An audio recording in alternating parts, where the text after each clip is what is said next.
Hello, good morning, my dear people. The green are the prime color of the world, and that from which its loveliness arises. When we heal the earth, we heal ourselves. A garden is a grand teacher.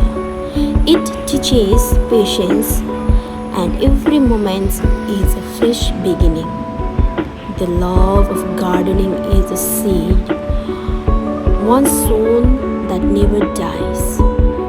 Nature doesn't need people, people need nature.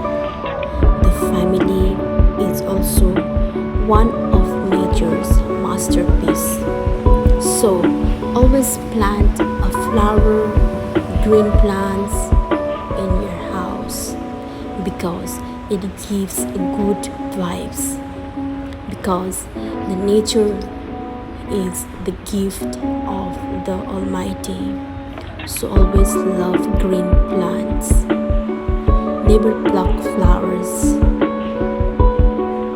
Have a beautiful and blessed day ahead, my